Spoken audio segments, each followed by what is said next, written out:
बिस्मिल्लाहिर्रहमानिर्रहीम। बेटा आज हम इस चैप्टर के जो लास्ट पे जो न्यूमेरिकल प्रॉब्लम वो करते हैं, तो सबसे पहले हम देखते हैं ये हमारे पास है 12.1 न्यूमेरिकल प्रॉब्लम। इसकी स्टेटमेंट टेक्स्ट बुक में आपने पढ़ी होगी, वहाँ से देख लें। स्टेटमेंट ये है, compare magnitudes of electrical and gravitational forces exerted on an object.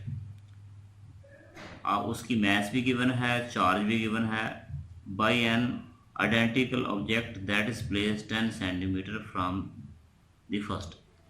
उसने बताया ये है भी दो हमारे पास एक जैसे जो हैं वो ऑब्जेक्ट्स हैं, दोनों के ऊपर जो चार्ज है उसकी वैल्यू उसने बता दी 20 माइक्रो कॉलम, हर एक का मैस 10 ग्राम है। अगर दोनों चार्जों के दरमियानी फासला 10 सेंटीमीटर हो तो हमने उनकी इलेक्ट्रिकल और जो ग्रेविटेशनल फोर्स उनकी जो हमने वो रेशो निकालनी है। तो अब दोनों क्योंकि ऑब्जेक्ट्स हमारे आइडेंटिकल है, हम लिखेंगे फॉर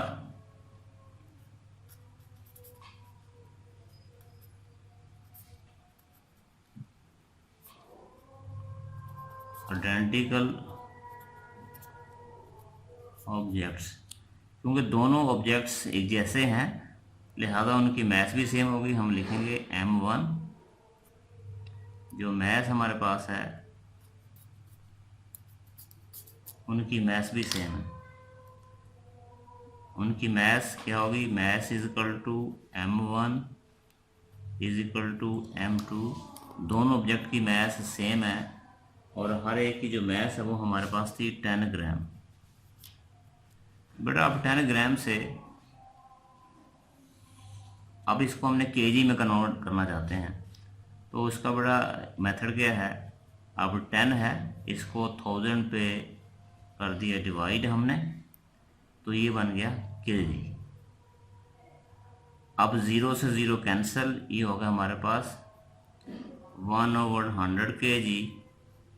अब इसको लिखा 110 की पावर 2, ऊपर जाके 10 की पावर -2 केजी हमारे पास मैथ है।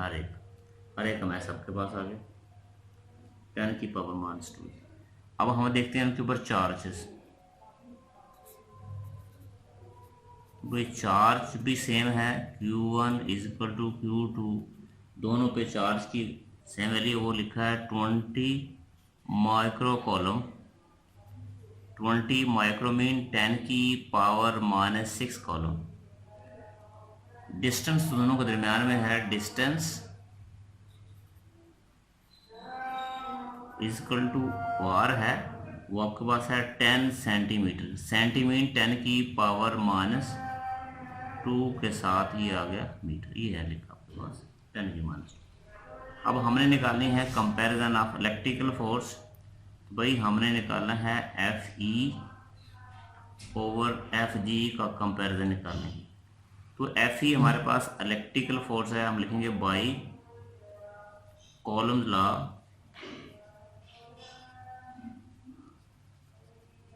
बड़ा कॉलम लॉ ये इलेक्ट्रिकल फोर्स है, हम लिखेंगे K Q1 Q2 over R का स्क्वायर। इसमें वैल्यू पुट करते हैं, K है कॉलम कांस्टेंट, वैल्यू है 9 10 की पावर 9।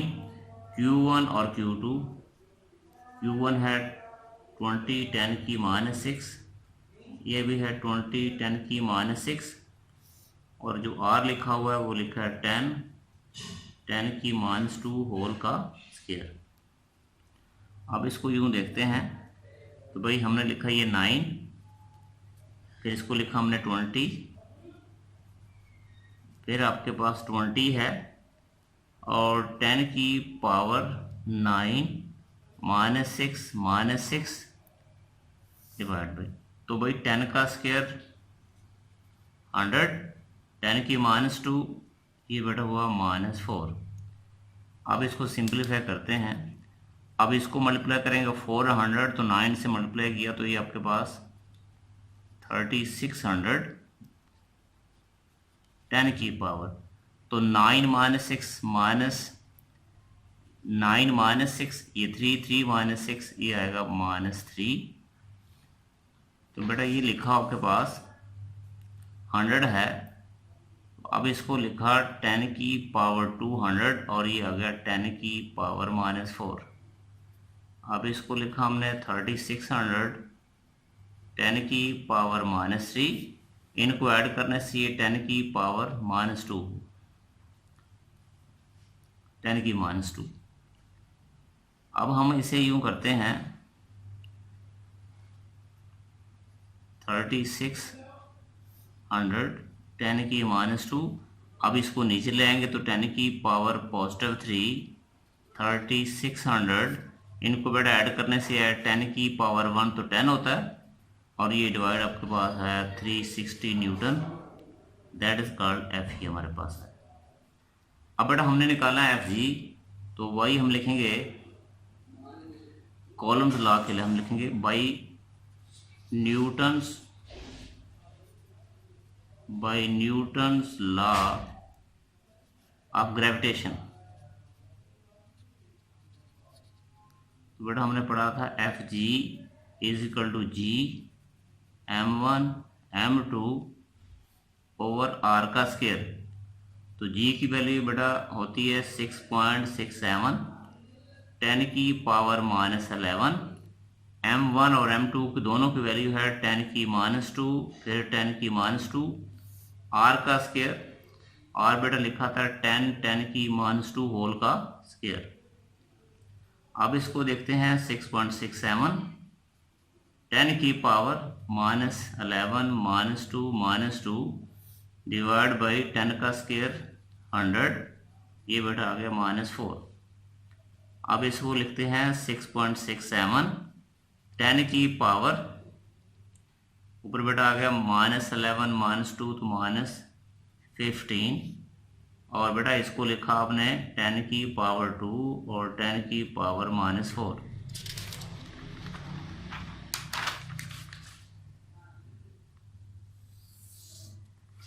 अब बेटा इसको नेक्स्ट देखा जाए तो हमारे पास आया भाई 6.67, 10 की पावर -15। तो बेटा ओवर में इनको ऐड करेंगे तो ये आएगा 10 की पावर -2 हमारे पास है। अब इसे देखा जाए 6.67, 10 की -15 ऊपर जाके +2 आएगा। अब देखा जाए तो आएगा 6.67, तो -15 बेटा ये आएगा -13 Newton, that is called F G, हमारे पास सेकंड है। बट अब हमने निकालना है इनका कंपैरिजन, हम निकालना चाहते हैं F E over F G. तो एफ ई का नाम हमारे पास 360 है, डिवाइड किया हमने 6.67, 10 की पावर -13 के ऊपर। अब बेटा इसको करेंगे हम डिवाइड, इसको डिवाइड किया तो इसका आंसर आपके पास है 54, और 10 की पावर -13 ऊपर जाएगा +13। अब इसको स्टैंडर्ड फॉर्म में हम लिखेंगे 54 को 10 पे डिवाइड कर दिया, 10 से किया मल्टीप्लाई, तो बेटा अब डिवाइड करने से कितना आया 5.4। अब इनकी पावर ऐड तो क्या आएगा 14। अब हमने आंसर निकाल लिया F E divide by F G is equal to 5.4, 10 की पावर 4 ये हमारा आंसर था, और इसके यूनिट नहीं होंगे क्योंकि ये एक रेशो का नाम। तो ये था 12.1 हमारे पास शॉर्ट क्वेश्चन है। इसके बाद हम देखते हैं भाई 12.3 देखते हैं भाई। अब इसमें लिखा हुआ अ पॉइंट चार्ज हमें गिवन है, a point charge is located at the origin. एक छोटा सा पॉइंट है, उसको हमने रखा ओरिजिन के ऊपर। Calculate electric field at a point 2 metre from the origin on the G axis. बेटा इसके लिए हम यूँ करते हैं, सपोज किया ये हमारे पास एक्स एक्सिस है, ये हमारे पास वाई एक्सिस है, ये हमारे पास जी एक्सिस है, दैट इज कॉल्ड, ये हमारे पास एक ओरिजिन से। बेटा ओरिजिन से 2 मीटर के फासले, ये पी पॉइंट है, ये बेटा आर है और ये हमारे पास 2 मीटर है। इस ओरिजिन पे एक चार्ज पड़ा है क्यू। अब हमने पढ़ा भी अगर चार्ज पॉजिटिव हो तो उसकी electric line of force away होगी, क्योंकि चार्ज नेगेटिव है तो इसकी डायरेक्शन होगी ओरिजिन की तरफ होगी। एक पॉइंट चार्ज को हमने रखा ओरिजिन के ऊपर, ओरिजिन से 2 मीटर के फासले पे जी एक्स के ऊपर, वहाँ इसका कितना इफेक्ट होगा, ये हमारा है क्वेश्चन। इसके लिए जो हमारे पास गिवन डाटा है वो है चार्ज क्यू।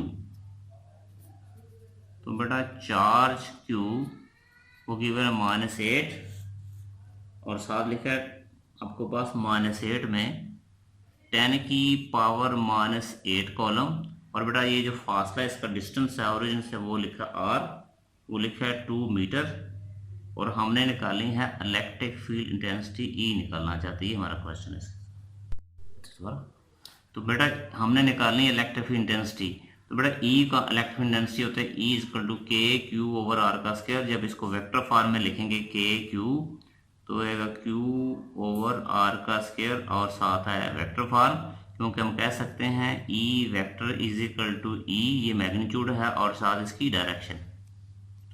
अब इसकी वैल्यू पुट करते हैं। के की वैल्यू होती है बेटा 9, 10 की पावर 9, और क्यू गिवन आपको -8, 10 की पावर तो बेटा जी एक्सेस के लिए देखा जाए तो जहाँ आर था वो हमने लिख दिया के, जिन वेक्टर है, क्यों एक्सेस के लिए आई, वाई एक्सेस के लिए जे और जी एक्सेस के लिए के की वैल्यू हम लिखते हैं यहाँ। अब बेटा इसको मल्टीप्लाई किया तो अब ये आपके पास डिवाइड हो जाएगा 4 के ऊपर, 4 2 8 और 2 9 18 -18, तो 10 की पावर 1। तो बेटा ई वैसे देखा जाए तो ई का ई होता है एफ ओवर क्यू, तो क्या यूनिट बनेंगे न्यूटन ओवर कॉलम, यूनिट थे इसके और यूनिट इसका के लगा दिया। अब इसको स्टैंडर्ड फॉर्म लिखते हैं 10 पे डिवाइड कर दिया, 10 से मल्टीप्लाई कर दिया, 10 की 1, तो बेटा 10 पे डिवाइड करने से आया 1.8, 10 की पावर 1, यहाँ भी 1 है यहाँ भी 1 है तो ये हो गया 2।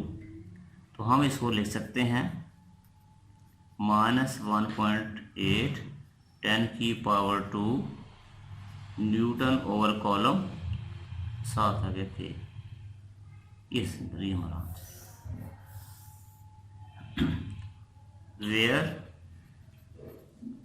Negative sign indicate that E is towards the origin or negative G X. एक ही बात, नेगेटिव साइन ये शो करता है भाई इलेक्ट्रिक इंटेंसिटी ओरिजिन की तरफ है, ऊपर आएगा पॉजिटिव जी एक्सेस और नीचे आएगा नेगेटिव जी एक्स के जनरली हमारा आंसर। बाकी इंशाल्लाह